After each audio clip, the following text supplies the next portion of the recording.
Well, good evening, everybody. Thank you for coming. I feel very supported. I always feel supported, but particularly tonight when the weather was so awful and you people came out and braved it for this program. I'm sure you won't be disappointed. Thank you all very much for coming. My name is Tom Morgan, and I am the director of the Alworth Center for the Study of Peace and Justice here at the College of St. Scholastica. This is the third in a series of 5 programs we're doing this academic year dealing with the subject of violence. Why do we have so much of it? Why does it seem like we've always had so much of it as long as we've had recorded history? These are the questions that we're exploring all year in these lectures. This lecture in particular is sponsored by the Alworth Center for the Study of Peace and Justice at the College of St. Scholastica, and funded in part by the Warner Lecture Series of the Manitou Fund, the DeWitt and Carolyn Van Evera Foundation, and by Mary C. Van Evera in memory of William Van Evera, a former trustee of the college. Additional support has been received by the Royal D. Alworth Jr. Institute at the University of Minnesota Duluth, the St. Scholastica Women's and Gender Studies Program, Reader Weekly of Duluth, and numerous other private donors. Once again, thank you all for your support in making these things happen. They wouldn't happen without you.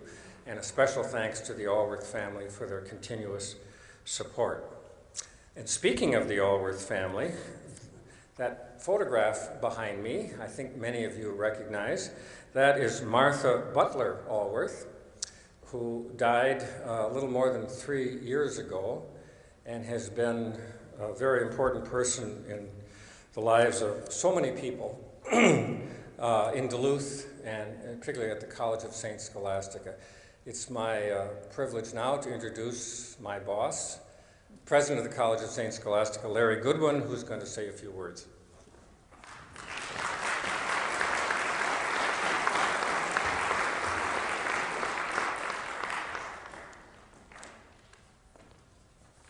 Good evening and welcome to the college.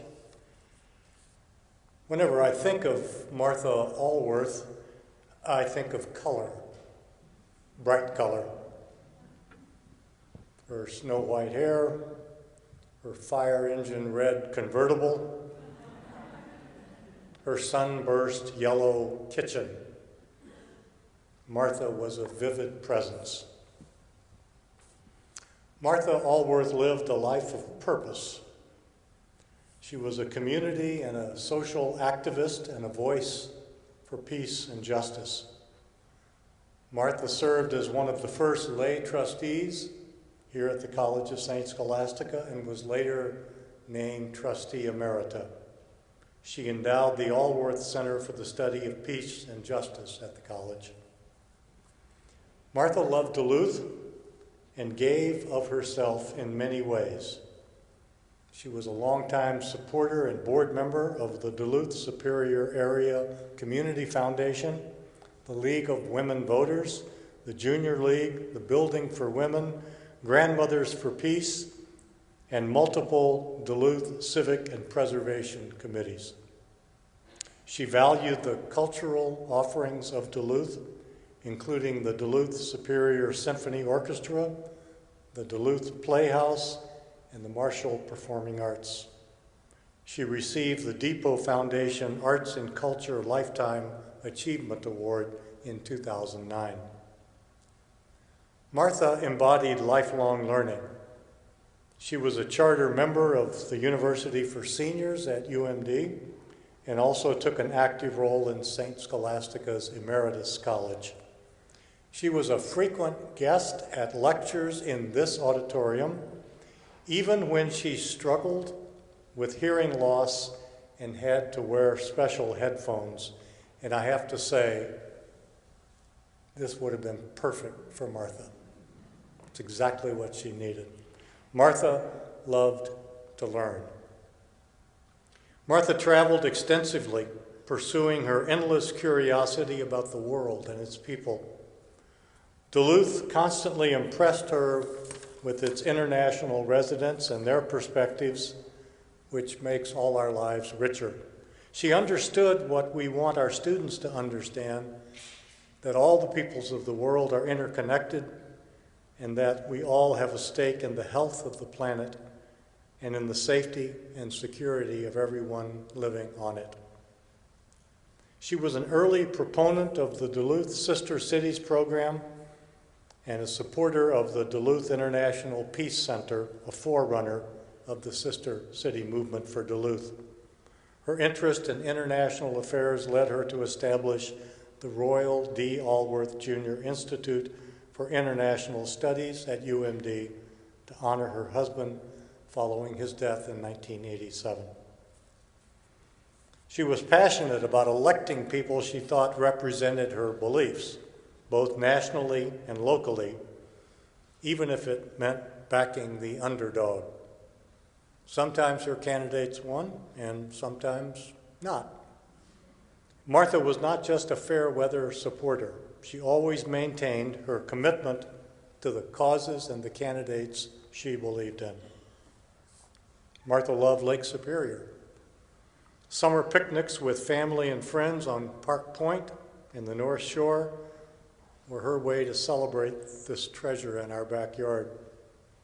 Tennis was a large part of Martha's life, and friendships with her tennis pals were as important as the game itself. We miss her at St. Scholastica, and we appreciate her support and the ongoing support of the Alworth family. Thank you, Karen and Royal. I'm so pleased to have had the opportunity to know Martha and to have the chance to acknowledge publicly the contributions made by this remarkable woman.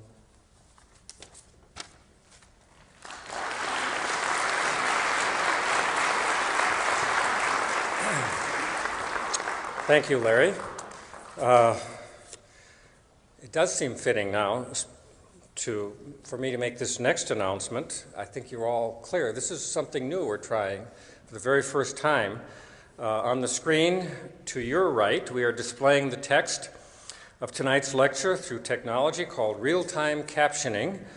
You may also access this information from your smartphone or other mobile device. Although we anticipate a high-quality format, there will inevitably be errors that are inherent to the technology. Nevertheless, research indicates that many viewers benefit from captioning, including those with hearing loss. A special thank you is extended to the Edwin H. Eddy Foundation, whose generous support makes this inclusive service possible tonight. Please take a moment to complete the captioning survey provided tonight to enable us to improve this service. On the survey, you'll also find the URL you may use to view the captioning on your smartphone or mobile device. We ask that you, of course, kindly turn the sound to mute all devices. So, if you can't see it, it's over there for a reason, so it's not so distracting, but if you want to take advantage of it, there are plenty of seats over there so you can get closer to the screen. So, that's one piece of housekeeping.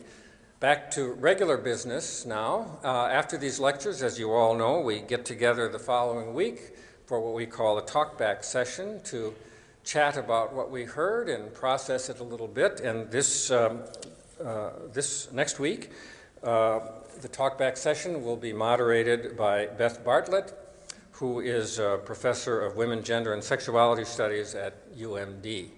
And you all should have had a flyer about that, when and where that little meeting will be here at St. Scholastica Tuesday at 7 p.m., Tower 3121. One other little piece of housekeeping I just have to tell you. Coming attractions, as I said, this is the third of 5 programs in this series about violence. 2 more coming. These flyers are out in the lobby that tell you more about that. There's one other attraction I just learned about recently that I should mention to you. This is a program sponsored by Scholastica's Women and Gender Studies program, March 31st, which is the Thursday, kind of in the middle of this other series, very timely. The topic is Rape Culture, Spiritual Violence, and Visions of Healing. with a woman by the name of Gina Messina Disset, who's co-founder of Feminism and Religion, an organization that is reaching out to folks in at least 181 countries already. One last thing, of course, at the end of the lecture, we'll have books and stuff for you to look at. We also have a table there operated by Veterans for Peace, and you might want to look at their table. They have things to give you and sell you as well. After the talk, Q&A, right up here to the microphones. Please, you community people, defer to the students. Let them ask the questions first, and then if there's time, and I'm sure there will be, then community people are welcome to ask questions. But we're here for the students, aren't we, folks? So let them have a chance. Our speaker this evening is a writer, independent scholar, educator, and former syndicated columnist. She has a doctorate in comparative literature from the University of California, Berkeley, with a focus on medieval women's mysticism. Dr. Flinders currently is a faculty member at the Sophia Center for Culture and Spirituality at Holy Names College in Oakland and a fellow at Santa Clara University.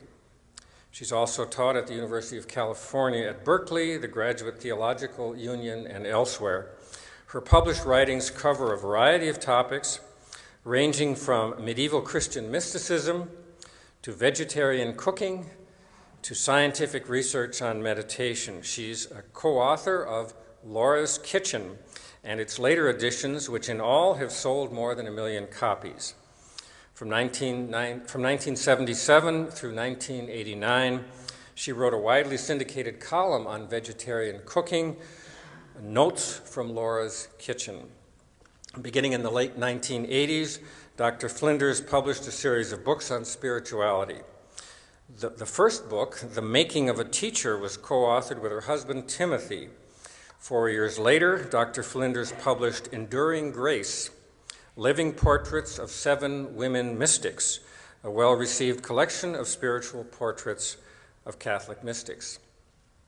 Additional books by Dr. Flinders have focused on various intersections of feminism, spirituality, and cultural and biological evolution. At the root of this longing chronicles her struggle to reconcile the claims of a lifelong meditation practice with her emerging feminism. Her next book, Rebalancing the World, is the basis for this evening's talk, so I won't say much more about that. Enduring Lives is a sister volume to Enduring Grace, in which Dr. Flinders examines the lives of 4 contemporary women spiritual activists. And her latest book is A Fistful of Salt, Gandhi and the Global Women's Movement. It's expected to be published this year by Orbis Books. As I said, Dr. Flinders is married to Timothy Flinders, who has conducted research on contemplative practice. Their son, Ramesh, is a screenwriter and filmmaker. In her spare time, and I think she has some, Dr. Flinders enjoys swimming, hiking, and of course, cooking. Ladies and gentlemen, please welcome Dr. Carol Lee Flinders.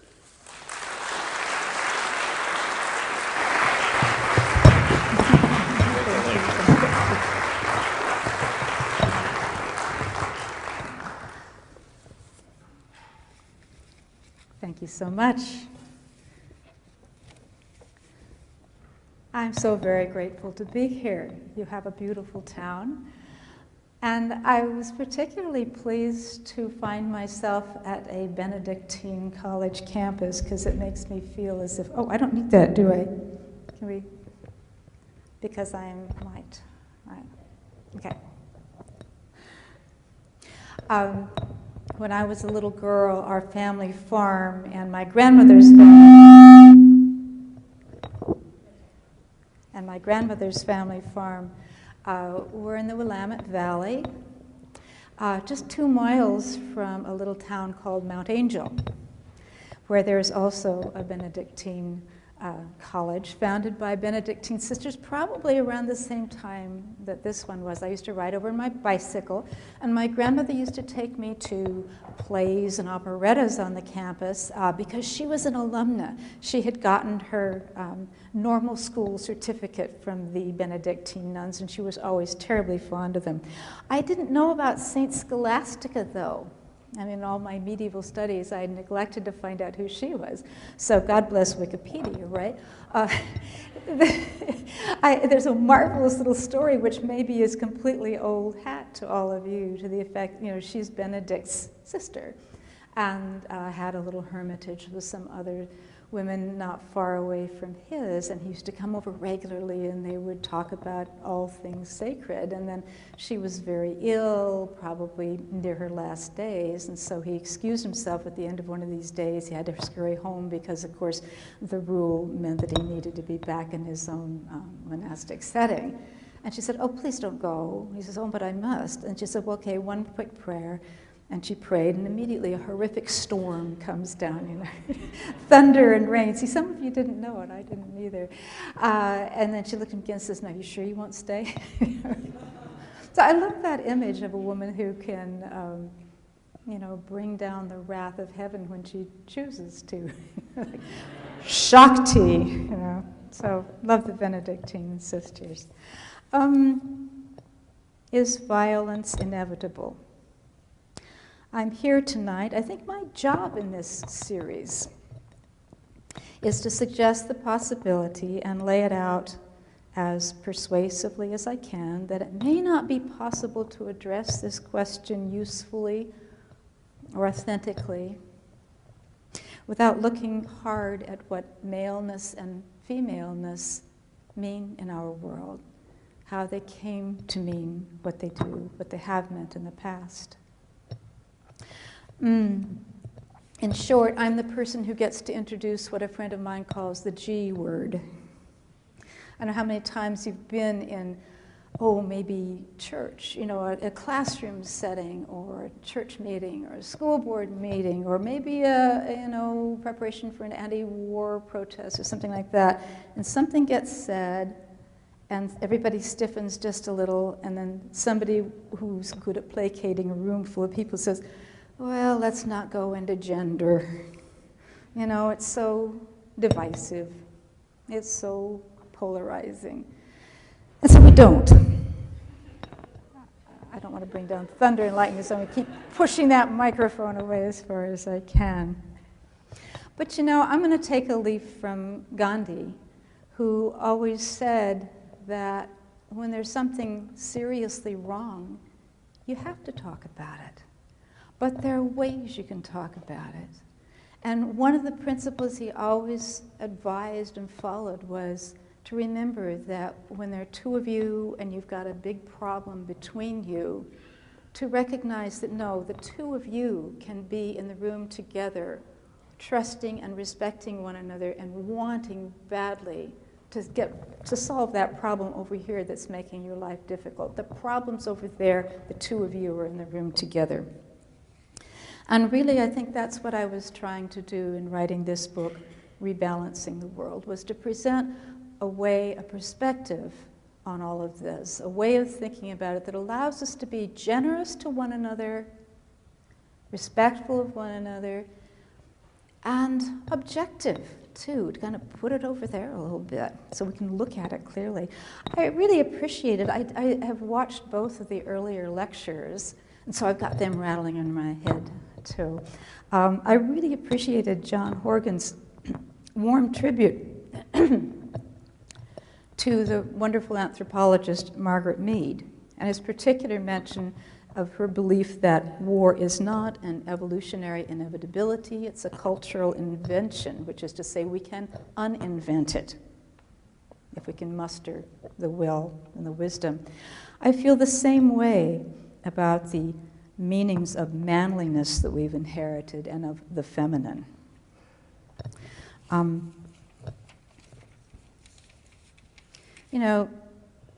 Those meanings, those constructs, have gotten so rigid and so ever-present.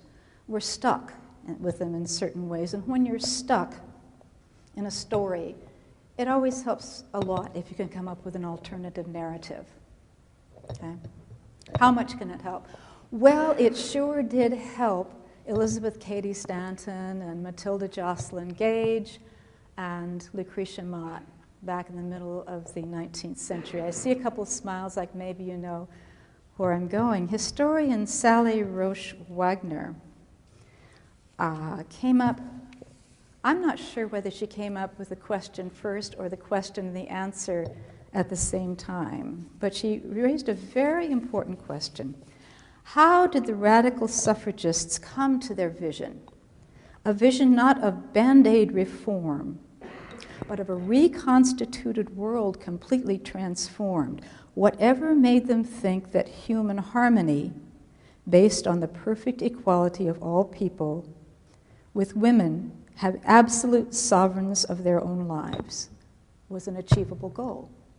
It's funny, it never occurred to me to ask that, but as soon as she put the question, I thought, whoa, that's right. Where did they get such a radical idea?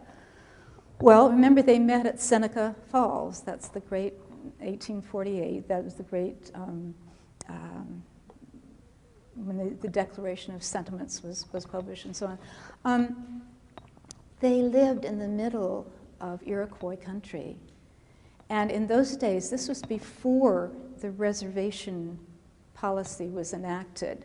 White people and Iroquois lived side by side, and there was a lot of social interaction, and these women were right in the middle of that. Elizabeth Cady Stanton, every time she came to see her radical cousin Garrett Smith, who was part of the Underground Railway, he always had, you know, women maybe from which was the Onondaga tribe in particular. They're in the house, and so Elizabeth got to know them. She remembers a time Elizabeth was at one of their homes, and the woman was, one of the tribal women was giving away a magnificent horse to a friend. And Elizabeth says, well, what's your husband going to think of that? And her friend looked at her like, are you kidding? You know, why would my husband have any say in my giving away my own property? Elizabeth Cady Stanton, who had a great many children, learned about natural childbirth from these friends of hers, and she and her daughter both practiced it. The local papers would report the score of the latest lacrosse games between one tribe and another. So Sally has really gone the distance to help us understand that this vision of a equable, harmonious relationship between the sexes was really quite possible, and had been going on for, hundreds of years. In fact, let's see, in the 6 nations of the Iroquois Confederacy, women have worked with men successfully to guard their sovereign political status against persistent attempts to turn them into United States citizens. So yeah, it can help a lot to get an alternative version of things. Now, I was appreciative of Tom a few minutes ago when he found me in the green room scribbling in the margins. He said, you know, Chris Hedges was changing his notes right up to the minute he came in the microphone. I can relate to that. This particular, you know, when you've just written a book, you develop your little spiel, and you go around and you deliver the same spiel over and over again, and it's just easy peasy. I wrote this book 15 years ago. I came to reread it, you know, for the last 2 weeks, and it can be almost like somebody else wrote it. So much has happened in between times, including the fact that it's contextualized this time inside of a big question: is violence inevitable? And by the time I thought about that and then added in the other 2 speakers, I found myself writing notes on my notes until it's kind of a palimpsest. So I'll be grateful for your patience.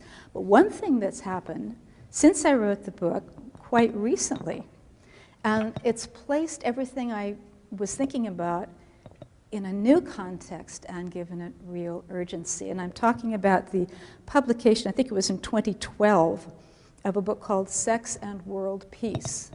Valerie Hudson and other writers. How many have you heard of that at all? Okay, I didn't think, it's really pretty exciting stuff. I mean, how many times back in the day have you heard feminists say, a world that is safe for women is safe for everyone? But we didn't have the data, and now we do. Now, thanks to these people, there's 4 of them, and they come from international relations, Middle East specialties, social scientists. You know, they cover a fair territory. 3 women, and 1 man. If you want their credo, something like this: gender inequality, in all of its many manifestations, is a form of violence. And this gender-based violence not only destroys home, but we argue also significantly affects politics and security at the national and international level. They pose the question to us: what are the sources of conflict and instability within and between states? Well, and they say the standard lists that appear, you know, among international relations people would include deficit of democracy, scarcity of resources, poverty, and ideological conflict.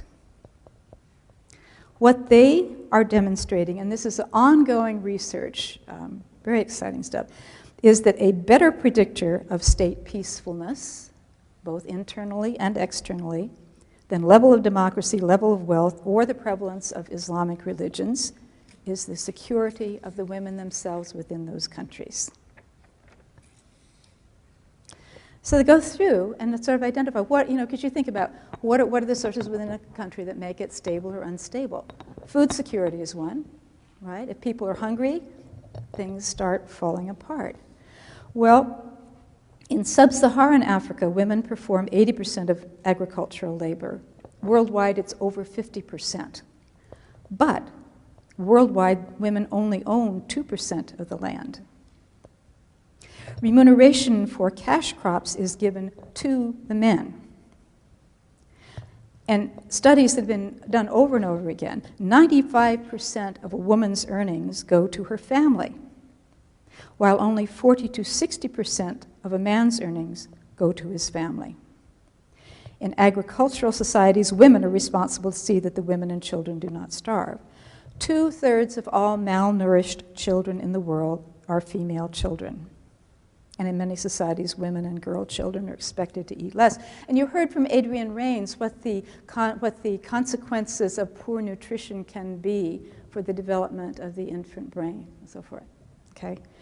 Might inequitable treatment of women make famine and malnutrition more likely? Second, economic prosperity, another obvious indicator of a nation's stability and well-being. Turns out the larger the gender gap, the lower the GDP per capita of a nation, and the lower the rate of national economic growth.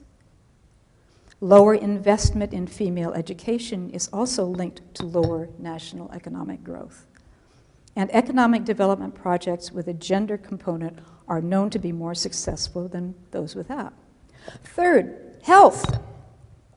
Think about disease and poor health as a factor in national security. The smaller the gender gap, the lower the infant and child mortality rates, and the lower the level of child malnutrition. The smaller the gender gap, the lower the share of household income spent on cigarettes and alcohol.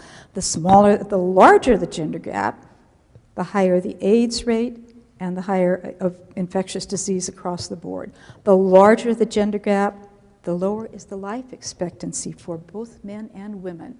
I think this is astonishing stuff to know, right? State conflict.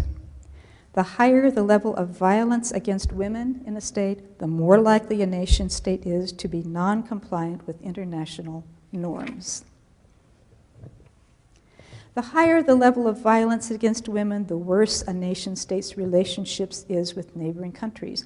The larger the gender gap, the more likely it is to be involved in inter- and interstate conflict and to use violence first in a conflict.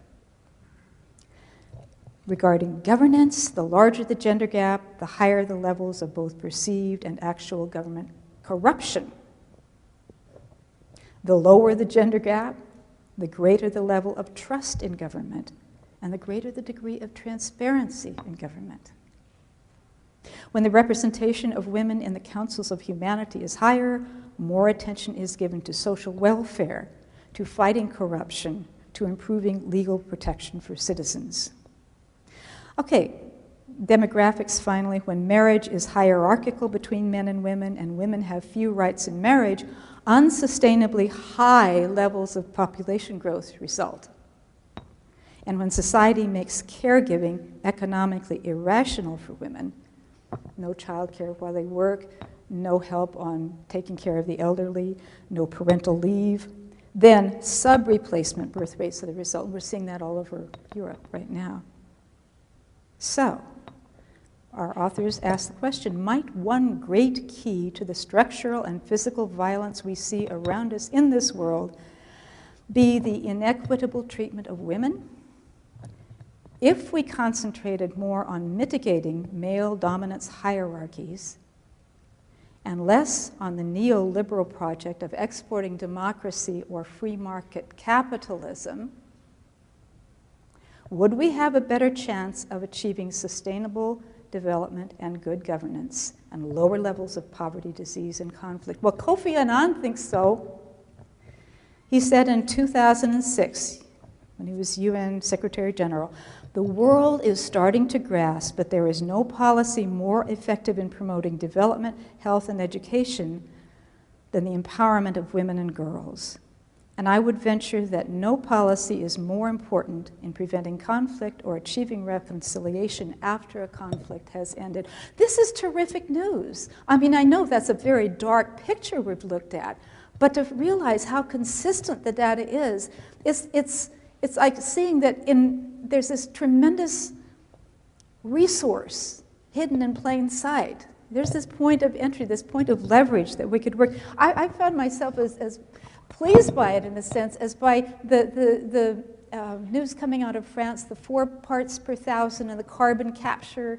You know, if our use of the land worldwide can change so that instead of carbon dioxide being in the atmosphere, the carbon is pulled down into the soil, and it can be, we can reduce enormously. In fact, we could halt altogether the CO2 that's pouring into the atmosphere, counteract every year.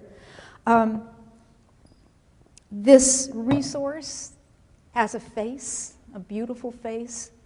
I think she looks just like Malala Yousafzai, our Nobel Prize winner.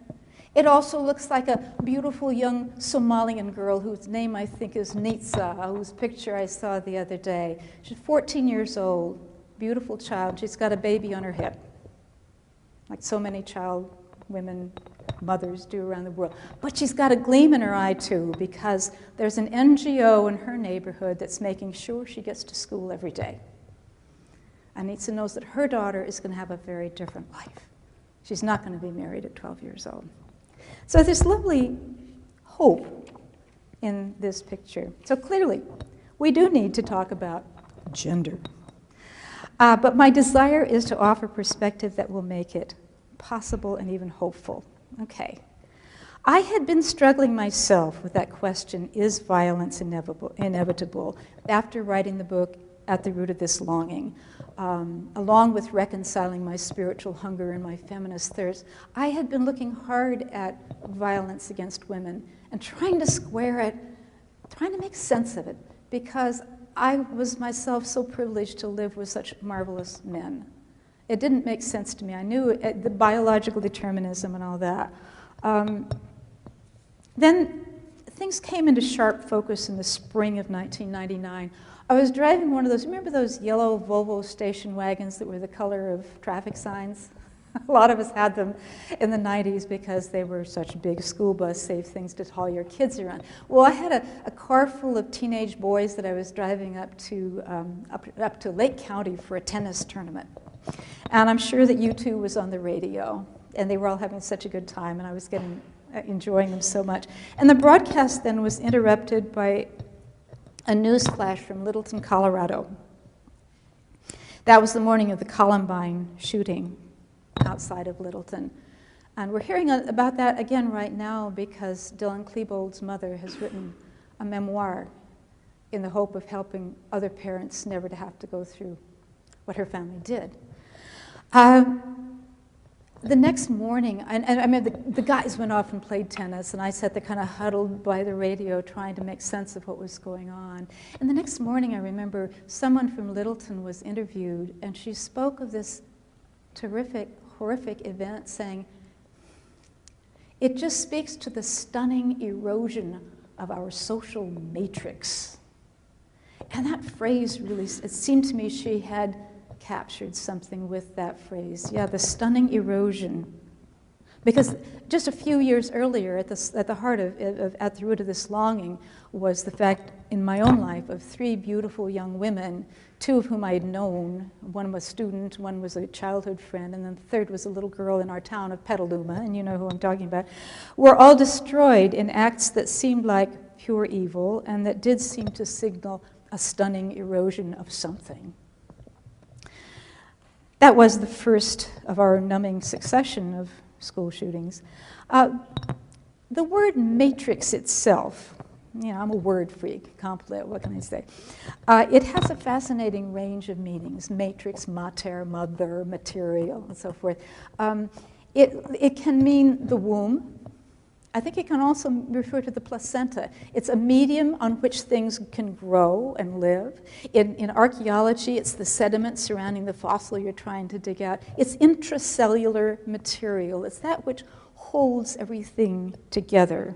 It also, in mathematics, it has to do with lines and numbers going every which way, like on a loom, you know, the verticals and like that. So, what might a social matrix be? Well, it has to do clearly with our shared assumptions about what matters in life. A family can have a matrix of values. A community, certainly, this marvelous community certainly has its own matrix. We are held in them, we are embedded in them, as she said. And that's a term that Professor Houston Smith is very fond of, embeddedness. Houston is our Berkeley treasure. He is still alive. I found out the other day. He lives, I've been to his home, privileged to be in his home and have lunch with him and his wife, Kendra. He's got the face of a seraphim. He's just a magnificent man. Historian of religions. I don't know, many of you probably read his book that used to be called The Religions of Man. Okay, that's the classic text for comparative religion. From chapter to chapter, you think, well, this must be his favorite. Well, sometime around, early 90s, Houston reissued the book. He put out a new edition. Because in the first place, he didn't want to call it the religions of man anymore. Oops, he called it the world's religions now. But more importantly even, he added a chapter at the end of the book called Primal Religions. And this is where he looked at religions of people that sometimes are called prehistoric, or the foragers, the hunter-gatherers, you know, pre-agricultural is probably the most useful term we could use. But you know what inspired him to do that? He was teaching at Syracuse University for many, many years, and he got acquainted with the local Indians and spent a lot of time there, and he got acquainted with their life ways and just wanted people to know about them and how different their religious life was from that of the historical people. So he described the religiousness of these folks in 3 ways. First, embeddedness. He said it's a 3-fold embeddedness. One is embedded in one's kinship, lineage, particularly maybe Beaver clan or whatever. You know who your people are. You come into this world having a lineage. You are embedded in the natural world, in the particular piece of land that your people have occupied for maybe a few thousand years. It might be just a little valley, a meadow, a watershed, but they've been there forever, and you know the names of all the plants, and you're on speaking terms with all of the animals, and maybe when you were born, you were given a totem animal, you know, your raven is your brother, or beaver, or whatever. Just as an illustration, I don't know if you've been in Northern California, there's a big body of water not too far from where called Lake Sonoma. Well, that's only been there since 1982. A big civil engineers project. They put up Warm Springs Dam, and it's about 50 square miles, this lovely recreational jewel, Lake Sonoma. But of course, to do that, they flooded land that Pomos have lived on for several thousand years.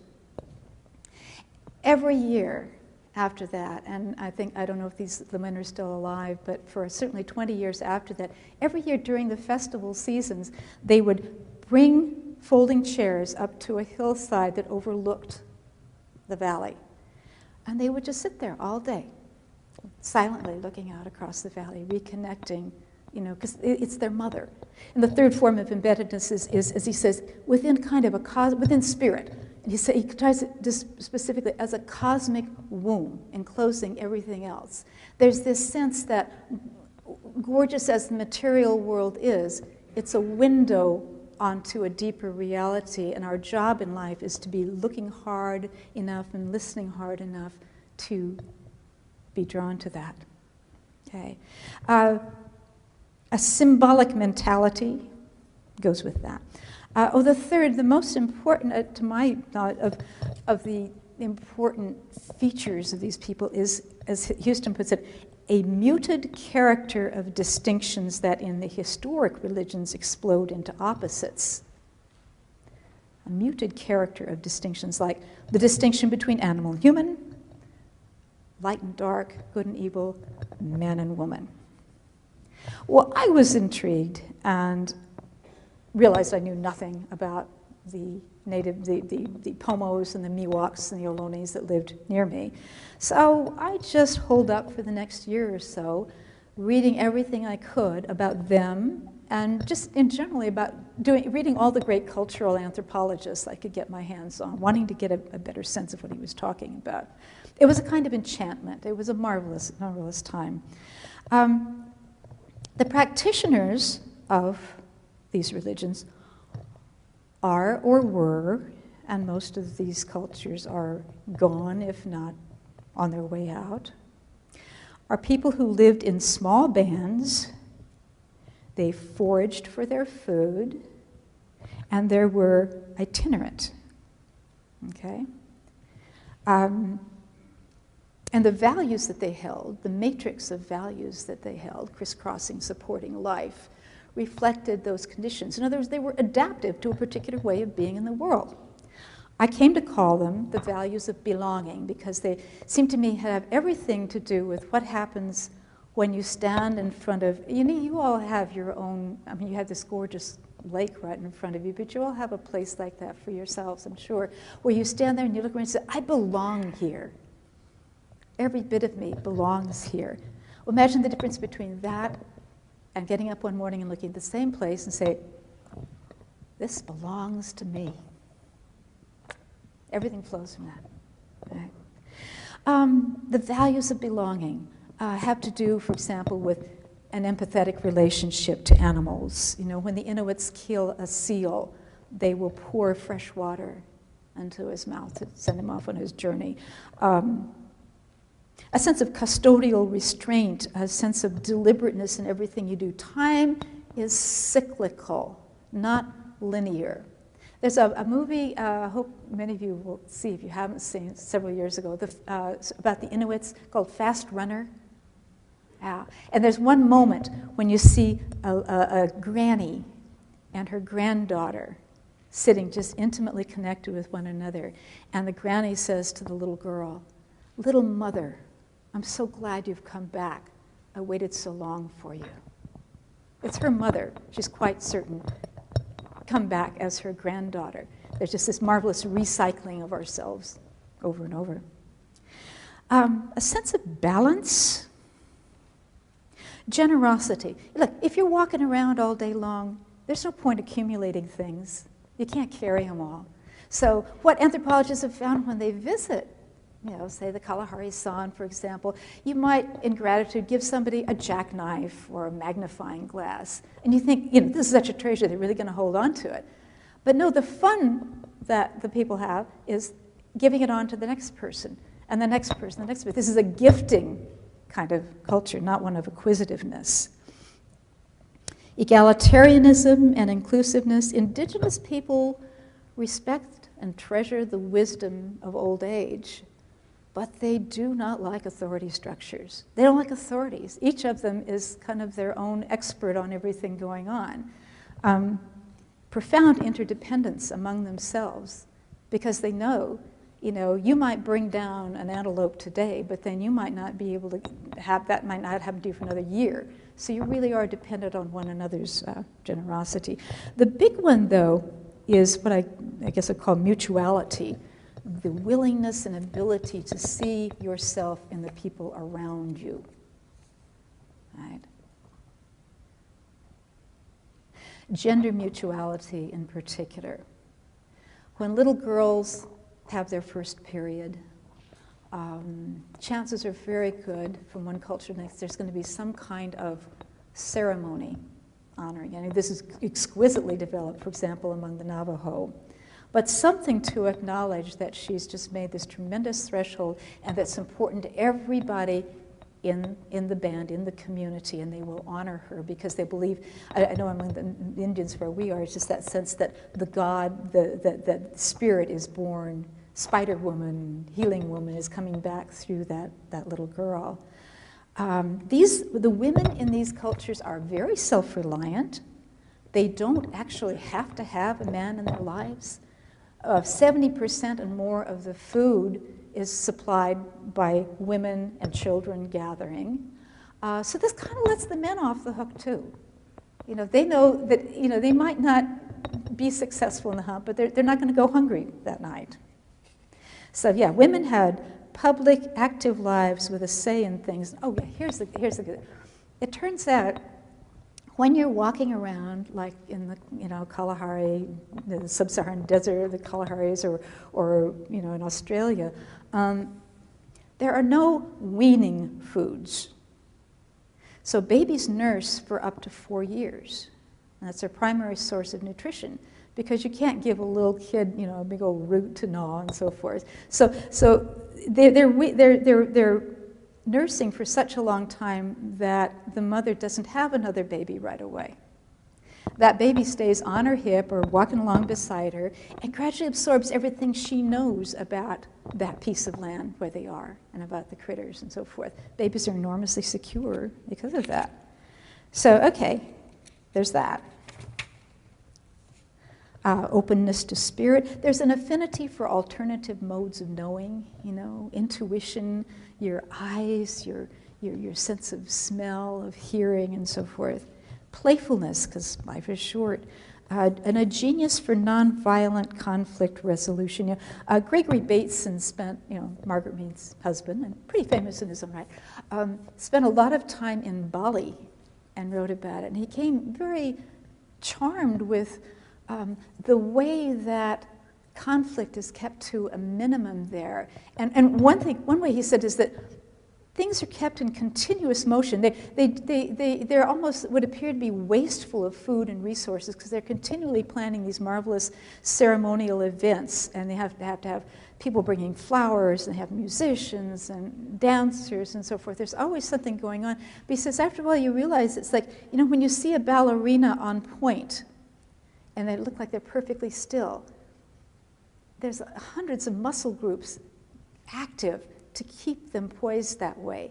He says that's how these communities are in Bali. There's just so much going on that things don't have a chance to accelerate. There's a tradition, in fact, when you're having a quarrel with somebody, you go downtown, there's a particular official, you go downtown and you register your quarrel with them. And you agree that whoever tries to talk to the other one first will either pay a fine or go to the temple and make an offering. It's just a way of kind of formally saying, let's just not let this escalate. All right. Well, so, okay. Oh yeah, I mentioned this. Just as I think, I remember when I was in the hospital, I had some kind of surgery and I was in the hospital in the middle of doing all this, and I brought some of my work with me, and so this young woman came in who was, I talked to her every evening. She was going to the JC and working at nights in the hospital, kind of just cleaning and running around and so on. And she did a double take and says, "Oh, you're reading about the Pomos." I said, "Yeah, do you know anything about the Pomos? And she says, well, yes, I married one. Very blonde and blue-eyed, cute as a button. I said, really? And she says, yes. And you know what they say about Pomo men? I said, no. And she says, well, she says, they're great lovers. And she kind of sashayed out with her broom and her mop and so on. Good to know. Good to know. One of the things I found out about the Indians in our own area, and they do prefer, by and large, to be called Indians rather than Native Americans, so don't worry about that too much. The Pomos and the Ohlone and the Miwok is that a respect for maternality is right at the heart of what they're doing. Here's among the Ohlones, which are down a little further south around Emeryville and so on. There's a tradition there that when a woman is going into labor, her husband doesn't come running in and start doing Lamaze breathing with her. Now, he's got a job to do. The women surround her and help her. He runs outside and he digs a hole in the ground, like think about the size of a good-sized bathtub. And then he lines it with smooth rocks and he builds a fire. And when the fire's died down, he gets the ashes out and he fills it with sweet-smelling grasses, clovers and so on. And then he puts deer skin on top of that. And when she and the baby are ready, they come out and they lie down in this lovely, what would you call it, this cradle that he's created for them. These same people have generated a story, actually it's the Pomos who have a legend, a slug woman. Slug woman, if a guy, and men are supposed to stick around for at least 4 days after a baby's born and make sure that the wife has everything she needs. And the understanding is that if he doesn't, slug woman is going to come after him in the night. And she's this horrific thing with a lot of bells and so on, and she's faster than anybody could possibly be. And she'll shove him into a tree and burn the tree down if he doesn't. These are people who take parental leave very seriously. Yeah. And I don't want to leave the Pomos without mentioning, the Pomos, probably the single art form for which they're best known is their magnificent baskets. The Hermitage Museum in St. Petersburg again, can't we use? Leningrad, is full of, it has a big collection of these because we had Russian settlers, remember, Russian trappers up in Northern California for a while. And there's also a lot of them at the Smithsonian. These things, they're made, the women go out, the designs for these and the skill in making them is handed down the mother line. You learn from your mother and your granny. And they're made from sedge root and willow and redbud. These three elements are three slightly different. There's a gold and a kind of reddish and a brown. And the designs are traditional, but you might get them in a dream. Designed with sunflowers or the little tip of a quail or, my favorite, you can look down inside and it's sort of like looking into a spiral nebula. You get dizzy looking around because these elaborate kind of spinning world sort of things. Incredibly high technical work, like 60 stitches to an inch. If you wanted one emblem that captured what we mean by that matrix of the values of belonging, I think it would be the Pomo baskets and their sacredness. Okay, something like the stability of the Pomos, the Ohlone, and the Miwok, who have lived in our area for several thousand of years with very little record of, anything you could call military, combat at all, would have characterized the lives of most of the world's foragers until about 10,000 years ago. The seeds of change had been germinating slowly but irreversibly as human beings edged out of the niche that they'd been in. They captured fire, they invented tools and weapons, and they became artists. And the allure of settling down became more and more strong. It was a revolution. Niles Eldridge, paleontologist, says, taking control of our own food supply, we became the first species in the 3.5 billion year history of life to live outside the confines of the local ecosystem. This is an astonishing step we took.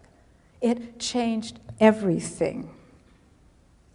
There's a lot of speculation on what triggered it, climate change, population pressure tools and so forth. But as I understand it, the current consensus is that no, it was just the desire to experience cultural complexity. It's how do you get them outside, back on the farm after they've seen, Mesopotamia, I don't know. We've always had these capacities for inventiveness, creativity, restless entrepreneurship, and they're part of the human who we are. But our life ways had never really allowed that to explode, and now they did. We were no longer foraging, we were no longer itinerant, we settled in by our fields, and food surpluses allowed our little bands to expand into villages and towns and city-states, and all the good stuff and the hard stuff that comes with that. Cities densely populated. We know now there were epidemics, there were food shortages, there was social unrest. But imagine you could become a full-time jeweler, or potter, or magician, whatever. God underwent a huge makeover at this point. God had been fluid and multiple and everywhere in that old world. Nameless, elusive, but always around us, part of us, with us, part of the earth. And now the growing prestige of big men required that God be correspondingly masculine and supreme, capo da capo. And as the earth is tamed and wildness is banished, belief in an immanent God, right here, waned. God now is anthropomorphized as a mighty he, residing at heaven at a great distance, all powerful in the way men felt they had to be now. That's what's coming into the human record, that sense that you got to be good at being dominant. You got to control the water. You got to control the soil. You got to get those predatory animals out of your fields. This is all new territory. Women, remember those self-reliant, self-possessed beings of yesteryear? Oh, come on, we were probably fully on board with this. The idea of being able to come in off the road, to have a roof over our head, different kinds of food and company and all that stuff. We would have said, sure, why not? They couldn't have anticipated what was going to happen. There were weaning foods now. There were cereal grains you could make into a gruel or a mush. There were goat's milk, cows and so forth. So now the old patterns fell away. Now a woman could have a baby a year.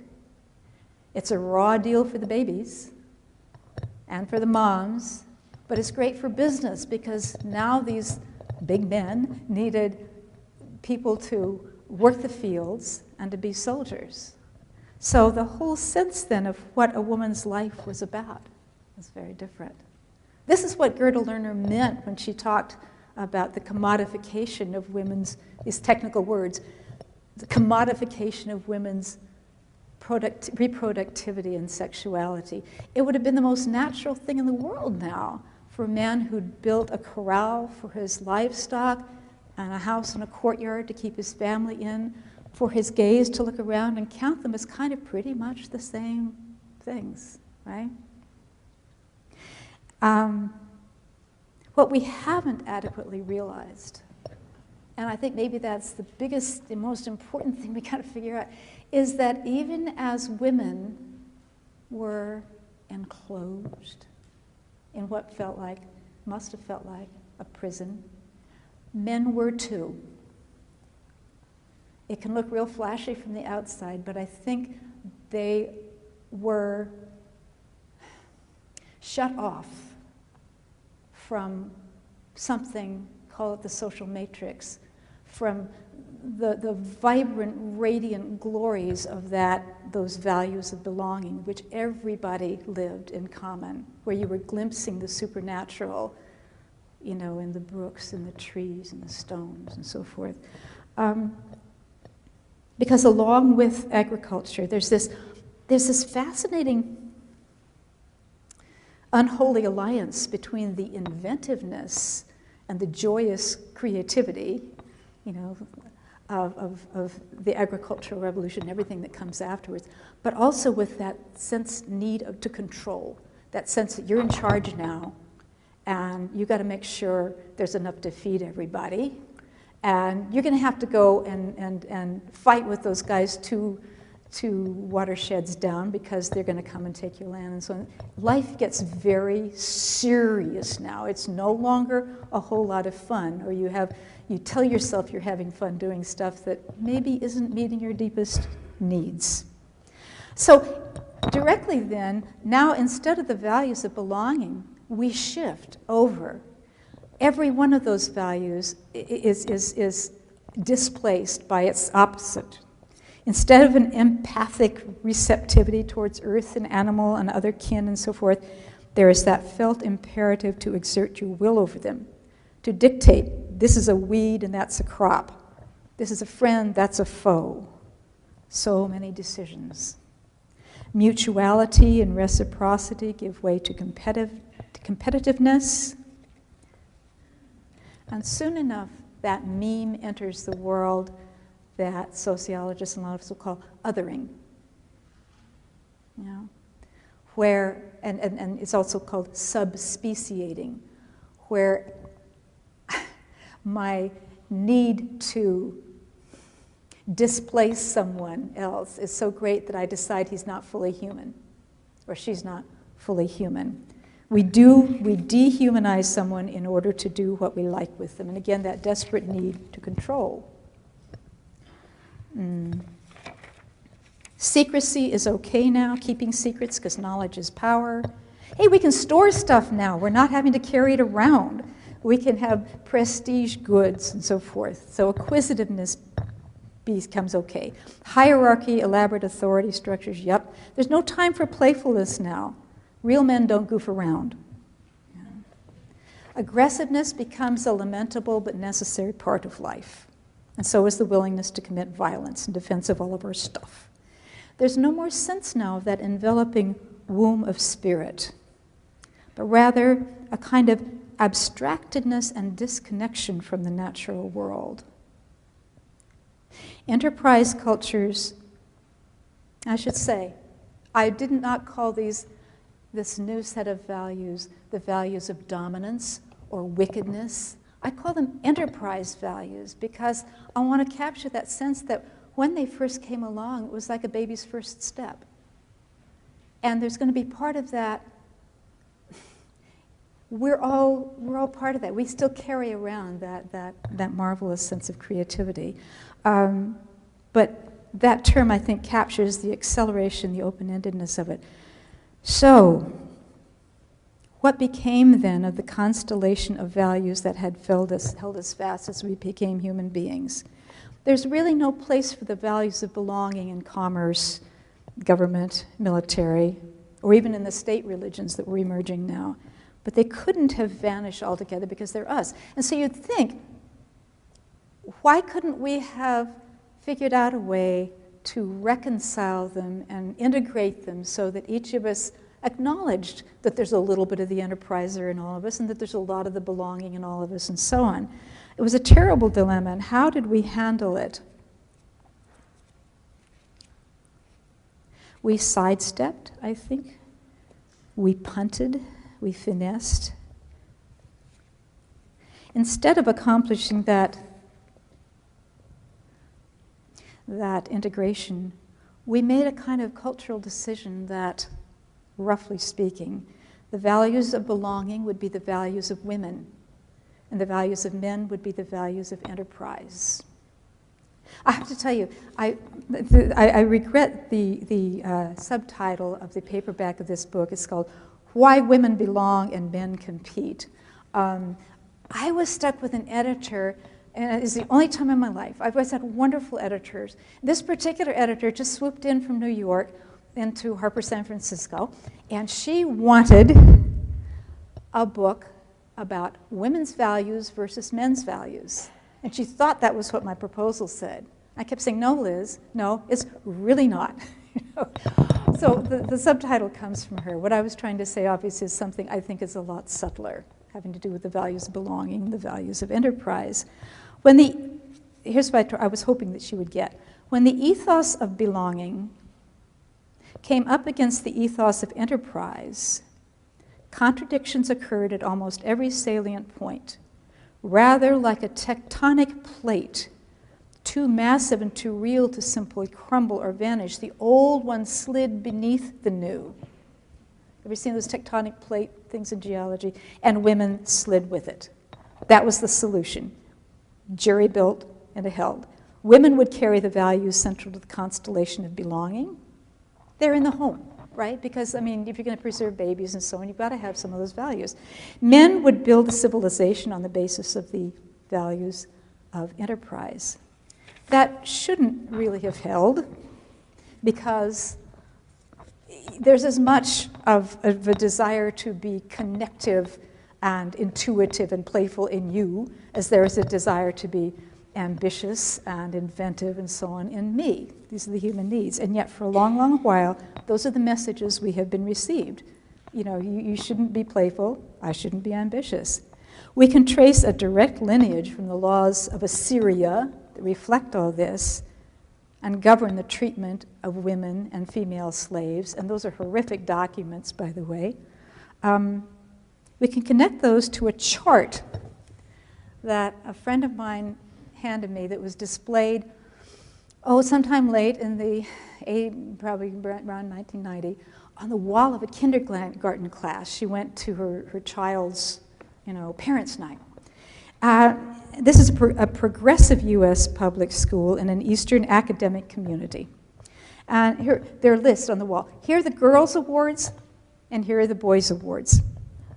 Girls could be awarded for being all-around sweetheart, sweetest personality, cutest personality, best sharer, best artist, biggest heart, best manners, best helper. The boys' awards, very best thinker, most eager learner, most imaginative, most enthusiastic, most scientific, Mr. Personality, hardest worker, best sense of humor. The components of a fully developed human being have been teased apart into two lists that barely overlap. If you're a little girl with a sharp wit, and you want to understand how things work, or if you're a little boy who loves to be helpful, full of empathy, where do you see yourself on that chart? Well, we're still, of course, asking those questions. Men would lay waste for our daily bread. Women would be relational, restrained, and reverent. The full cost there of what happened to men at the same time has, I think, remained hidden. We are beginning to grasp it, and reports that have come out, remember just a couple months ago, the reports on this suicide crisis in white males of a certain age, kind of thing. The authors of Sex, World, and Peace illuminate one dimension of this legacy when they describe a phenomenon you see in different parts of the world, the male-bonded groups that they believe have been at the heart of society for a very long time. These so-called warrior cultures. For example, they're concerned about this in China right now because the one-child policy has resulted in so many girl babies being aborted or killed that by 2020, there are going to be 25 million men in China between the ages of 20 and 45 for whom there is no available female partner. These are called bare branches, and historically there's a real pattern of what happens, and they're described as this authoritarian group, inherently unstable, violent, and violence toward outgroups serves as a male bonding mechanism because it dampens within-group tensions between males. Higher-ranked males keep the subordinate males under control, loyal to the group, that sort of thing. Okay. And if we were just to, you can sit down now and sort of think through what you know of world history and see that legacy playing out, empire after empire, invader after invader, and so forth. Fast forward, coming into the present, Ursula Le Guin, Portland's living treasure, She grew up, remember, her father was Theodore Kroeber, and he was the dean of anthropology there at Berkeley, who was the man who took care of Ishi, the last remaining man of his particular tribe. So Ursula grew up playing with Ishi. One of her novels is called The Telling, and it looks at two cultures which are probably Tibet and China. And this is what she says about the one that's like China. She says, from a great consensual social pattern within which each individual sought physical and spiritual satisfaction, they made it a great hierarchy in which each individual served the indefinite growth of the society's material wealth and complexity. From an active homeostatic balance, they had turned it to an active forward-thrusting imbalance. So this is where that's where enterprise culture culminates, that active forward-thrusting imbalance. Blithely indifferent to the havoc that's being wrought on the earth itself. Remember, Father Thomas Berry said, when we destroy the natural world, we destroy the ground of our religious imagination. Gregory Bateson again said of the ethos of applied science in the late 20th century that it arises out of a deep epistemological panic. Well, I want to suggest that epistemological panic arises directly out of our having been wrenched out of something that goes way beyond the merely epistemological. It's that matrix of values. Well, yeah. Arriving at this reading of human history was actually pretty helpful for me, because for decades I had thought about the fact, how do we put it, that we walk around often feeling like we're trying to breathe with one lung and walk on one leg. I thought the missing half of who we are was everything about women and the feminine and so forth. That's what we kind of absorb. But now I began to see, no, I think the missing half of who we are is that matrix of shared belonging, values, and all the connectivity to the natural world and one another and spirit that's implicit in it. But the thing is, they haven't gone anywhere. They're still right where we left them. We carry them around in us. They're just itching to get out. And I find now that more and more, as I look around, you remember, I think it was Mr. Rogers, who was quoted not too long ago again for something he said, when things are getting really scary around you, and there's a big crisis going on, and there might be violence breaking out, and you're really scared. Remember, anybody remember what he said? I'll bet you know. He said, look for the helpers. Yeah. And all around us, there have always been men and women and groups of people who have somehow or other managed to achieve that equilibrium, so that they carry around with them the most nurturant elements of that culture of belonging, along with the creative and irrepressible, optimistic, risk-taking part of the values of enterprise. The great ones embody the balance we are looking for. When you're in the vicinity of a Francis of Assisi, or a Thich Nhat Hanh, or a Jane Goodall, or a Sister Helen Prejean, that sense of belonging here begins to slip back over you. You walk in, when you're in the room with them, you feel it in the air. I wanted, yeah. I think we're running probably along. There should be some time for questions in a minute, but I wanted to share with you. Yeah,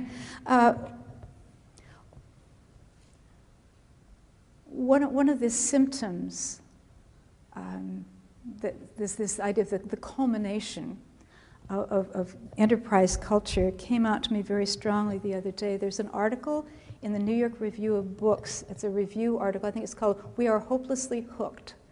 And it's an examination of 4 recent books on our relationship to social media. And 2 of the books in question are by MIT psychologist Sherry Turkle. And she records, I'm just going to give you some bits of information from this because I think it helps us understand what kind of crisis we're in, what we're up against, but what we can do about it. She says that at this point, it looks as if people are spending 5.5 hours a day with their digital media. One group of girls, women students at Baylor University, agreed that they spend about 10 hours a day on the cell phones.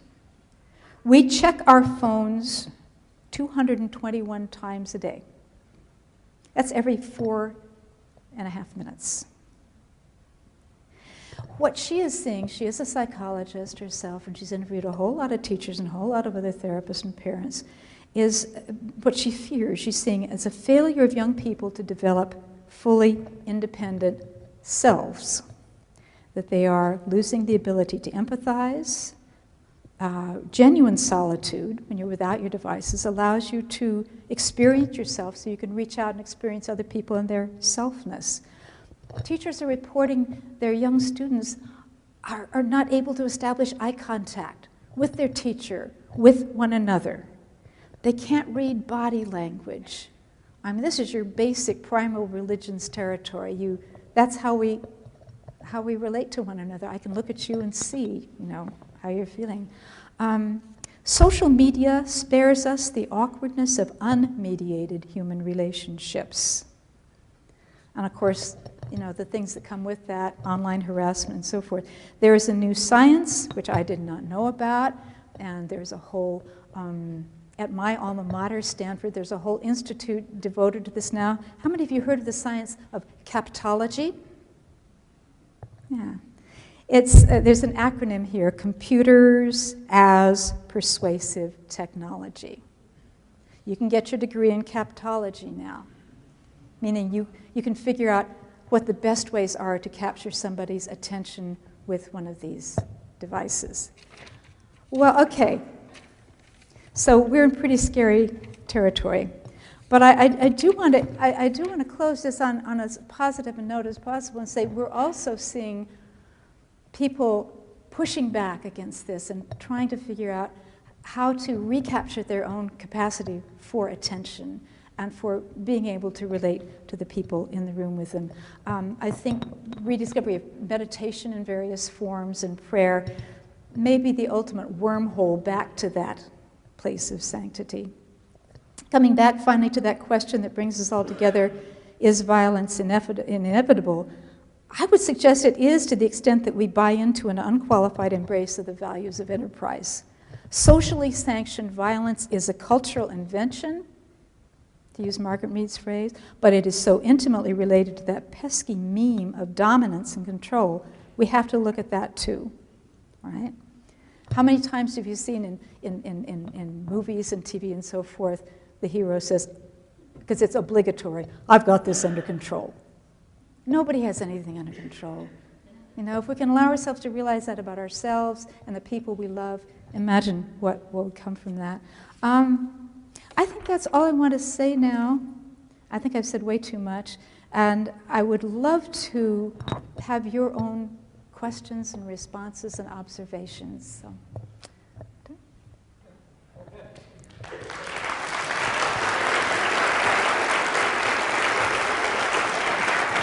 Give me my watch back. So I can... Oh, yes. Thank you. Yes. Go ahead, please come to the microphone if you have one. We do have one. Hello. Hello. Can you hear me? Yeah. You really often distinguish between women values and male values. I was wondering where you found transgender role in your studies.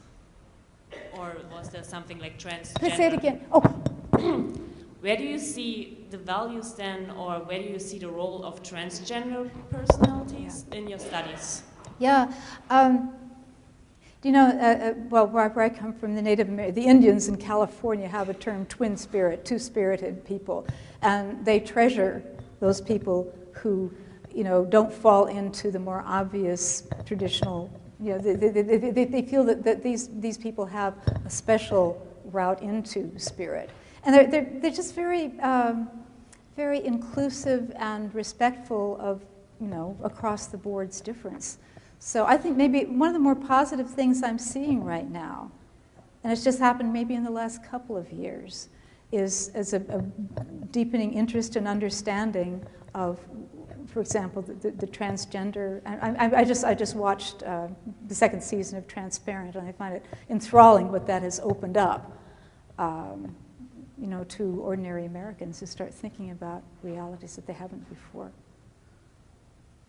So, would you say that it's like what you were talking about, that there are special values for women, for men, and then kind of like transgender had their own values?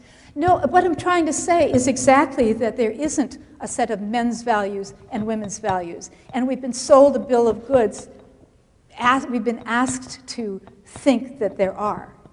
But no, these are human values that all of us possess.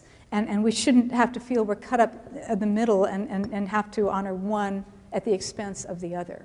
Mm-hmm. Yeah. So that each person should be free to act out whoever they are, free of that kind of projection. Okay? Thank you. Thank you. Yes. Yeah. I have been having a lot of discussions lately. So. Yeah. Is it not on? Here, he's coming.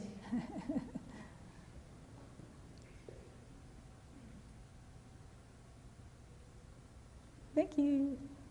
I've been having a lot of discussions lately on the difference between your biological sex and then your gender. And between what?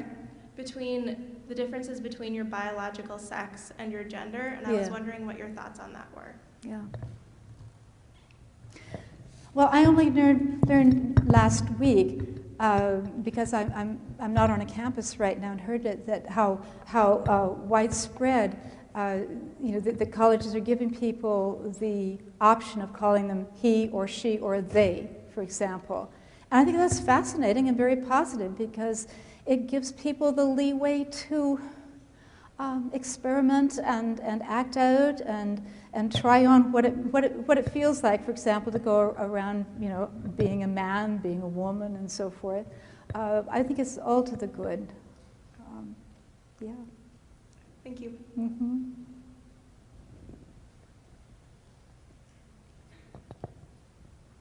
Hello. Hello. It's me again. Thank you so much for coming. I really enjoyed your talk this afternoon. Sorry, I can speak louder. My question is, how do we use the frameworks of values of enterprise and belonging to address the subtler violences that we face as individuals day to day, for example, verbal violence or emotional violence? Yeah. The items that come to mind in terms of gender violence are all of the messages we're bombarded by daily by the media. For example, that we have to look a certain way or present ourselves a certain way, which are harmful in the end. Yeah, yeah. I think reclaiming our sense, I think we have to repersonalize the world. I think we have to put down the damn phones. We're just going to have to do that for certain amounts of time every week, just get them out of our lives and be together in the world, because this mediated, electronically mediated way of communicating isn't communication. We're curating versions of ourselves to present to one another, and they have maybe a very slender relationship to what our real feeling state might be. So in other words, we're creating so many masks between one another. I think it has to start at the grassroots. It has to start right where we are on the personal level. We don't have a whole lot of control of what's happening in the social media, but we can walk away from it. Oh, I meant more like in a person-to-person basis. Yeah. For example, another example that comes to mind is catcalling. That's, I feel like, a kind of violence or like a kind of domination. against the object of the call. So how would you suggest using the frameworks of enterprise and belonging to combat behavior like that? Yeah.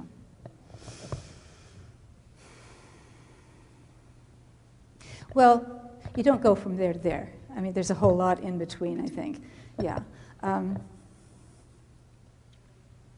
It's funny, I was just thinking about that this morning. There's a real place for coming together with one another, you know, forming conversations where you are so that... anybody have anything else that they want to suggest on that score? Because I'm not right in the middle of a campus, and I think what you're talking about is of vital importance. Yeah. Very welcome. Thank you. Yeah. Yes. Hi, thank you again for coming.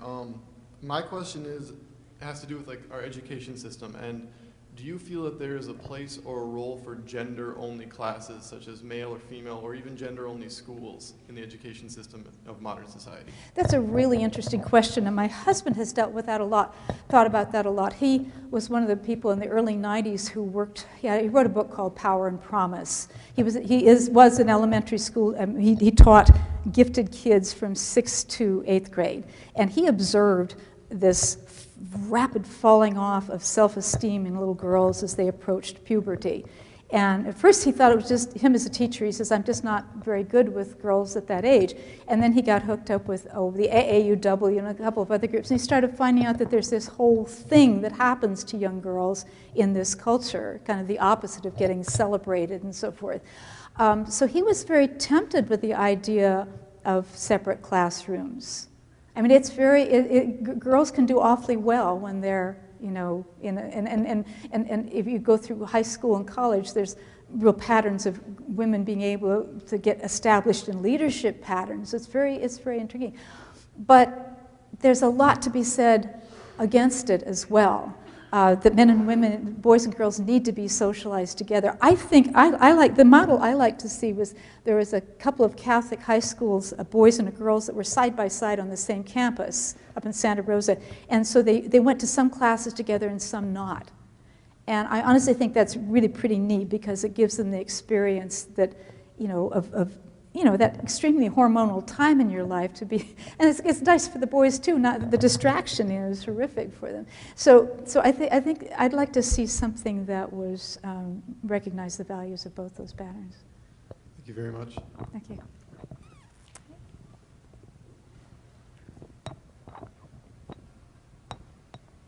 Thank you so much for your talk. I found it really informative. I know how you mentioned in the beginning that a lot of hunter-gatherer society started out with this very feminine principle of the matrix. Say it again. I know how you mentioned in the beginning that a lot of societies started with the respecting the feminine principle. Yeah. I think a lot of people have read or read what you said, that it's when societies began to accumulate wealth and resources that's when power began to shift, and that's when things like, you know, patriarchy and oppression started to happen. How do you think in a capitalist world, in an increasingly capitalist world, we can embrace those feminine values? Yeah, very good question. In an increasingly capitalist world, I don't think you can. I think a lot of the best feminist thinkers now are linking, when you look at globally what's going on. There's a wonderful book, Nancy Fraser, called The Fortunes of Feminism. And I think that might be very useful for you to look at because she traces what's happened in this country, the shift in feminism from when we were in what she calls managed capitalism to the state we're in now, which is more of a, you know, the neoliberal, completely unregulated global capitalism. And globally, it's that neo-imperialist model that's threatening women most worldwide. It's threatening their environments, their water supplies, getting rid of environmental laws, labor laws, and so forth. So I don't know. I see it as really antithetical to, and that's where I think we have to start figuring out ways of pushing back. And she talks about some ideas for doing that. You know, you have to start where you are, and you start small, but we've got to start pushing back against that. Because remember, it is threatening to women, it is threatening to the values of belonging, it is threatening to life, it is threatening to men too. Yeah, and I think that's why I wanted to bring out the iPhone, because it is the product of this whole global control masked as communication. Because I had this conversation with my econ teacher, and I asked him, like, you know, isn't it terrible how corporations take advantage of people, most often women who work in their factories? And his most often the response from economists is, well, those people wouldn't have had jobs anyway, so you're providing, you know, a means of livelihood. No, it doesn't wash. I'm sorry, I'm very opinionated about that. Maybe he and I need to talk. That if you look country by country, that's what's happening. Because, you know, if a company is going to come in, why would they outsource if they weren't getting a good deal? They're getting a terrific deal because when they go in, they talk to the elected the representatives of the country, say, we'll come and we'll set up a factory here, provided you loosen up your environmental laws and your child labor laws and so forth. And after a while, the country itself is losing its own autonomy too. This is what's happening: is that local governments are crumbling under the weight of that global economic capitalist reach. So yeah, your generation has got some huge stuff to figure out. Thank you. Thank you for doing it in advance. Earlier, I think you had mentioned something about, you know, young boys and girls having different, you know, titles that they could have. But it seemed like, you know, if a boy or a young man wanted to be more empathetic or wanted to be more of a helper, and if that kind of was like, if he was pushed towards a different path, what's like the long-lasting impacts on that man as a possible, you know, leader? Sorrow. What? Sorrow. Okay. Yeah, I think so. I've seen some of those guys, you know, whose natural instincts would have them doing nurturant work, and who end up doing what somebody else thinks they should be doing. And that's where, okay, but then here's where feminism can help. If women are no longer getting 70 cents on the dollar, but dollar for dollar with men, then that means if you look at your sweetheart and you say, this job is eating you up alive, wouldn't you like to get retrained to do something closer to your heart? I'll support us for a while. And you can because you're making a decent wage. And not necessarily looking at this particular presidential election, but eventually, do you think positive impacts could come from having a female president, or more females, obviously, in the leadership roles of society in this country? That's absolutely vital, and we need to do at the local level. I mean, presidential elections can absorb so much of our energy, our life force, that we forget how important the local politics are. You know, the state politics are. We don't have a pipeline for getting women in office.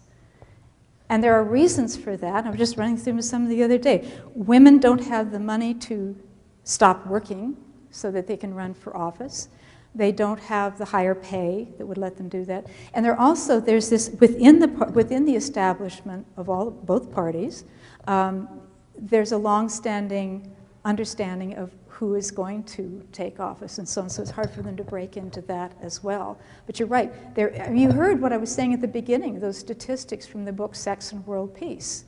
If we have women in leadership positions helping with all the decisions that are going on, including the Supreme Court, who was it? Somebody was just quoting that Judge Ruth Bader Ginsburg was asked when she'd be satisfied with how many women should be on the Supreme Court. It's about 9. Why not? We've had 9 guys for an awful lot of the time. Things aren't going to change a whole lot until that happens. And I know that might sound kind of contradictory, but I'm not trying to say women are good, men are bad. I'm really not trying to say that.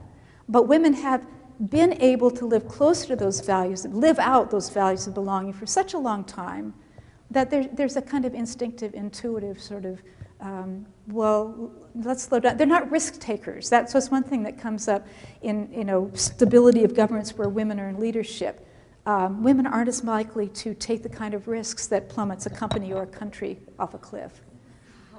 So, thank you for asking. Yeah. Hi.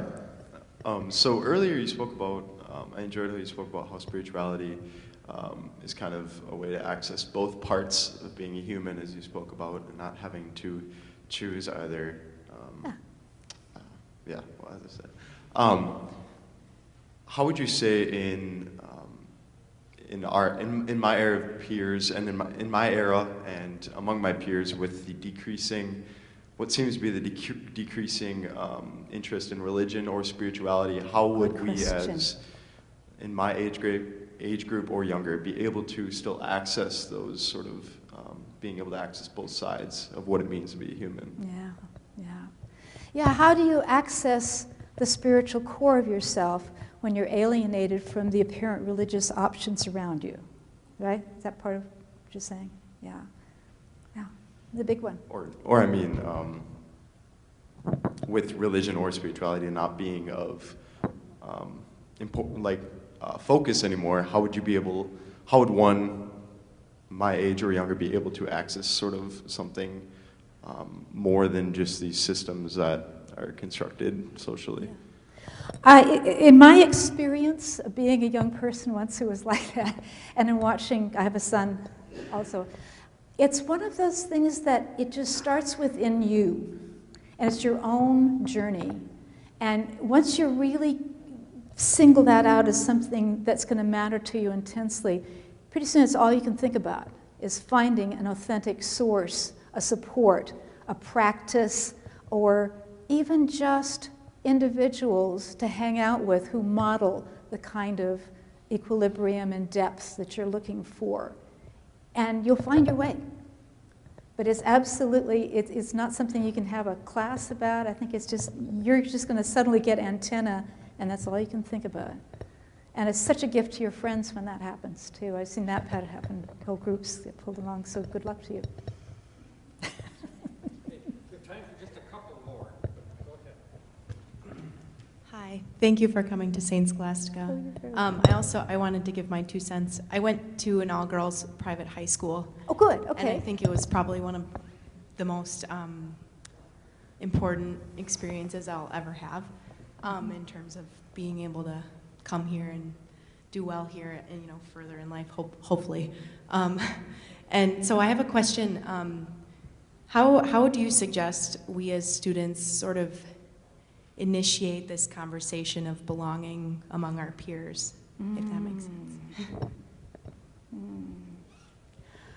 Don't you think it has to do with, okay, maybe this is partly his question too.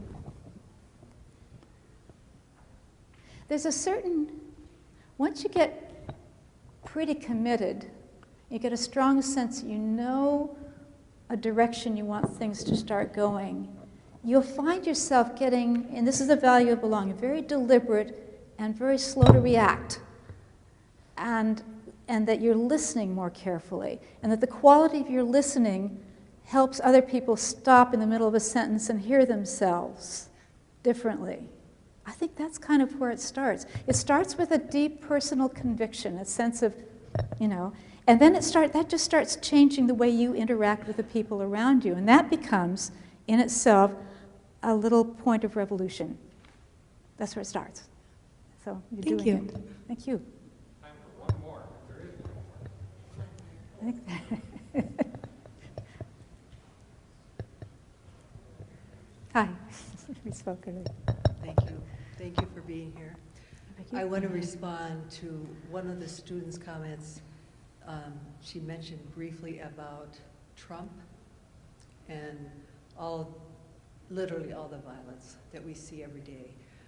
A dear colleague and friend and myself have been studying energy medicine, energy healing for 20 years. And I recently heard that there is a energy level called D3, and I don't know all the inner makings of that, but this level on the Earth is deteriorating, and it's at its end time, so to speak, and so we see this amazing increase in violence, and we look at our campaigns this year, and how that is captured on the energy level of the universe. And so that level will probably be no longer present within this next year, probably sooner than that, because of the acceleration of the violence. So it's a real hope, even though you may not understand this, it's present and it's real, and I wanted to share that with the audience. Thank you. Ground for hope. We'll take it wherever we can get it. Thank you so much. Thank you very much for coming. Thank you. Good job. Works or not. Well, thank you all very much for coming. We do have a little reception in the back. We have some books to sell. Dr. Flinders has some books to sell, and so does Veterans for Peace, and we have a little buffet there, food to eat. Drive safely on your way home. Thanks again for coming.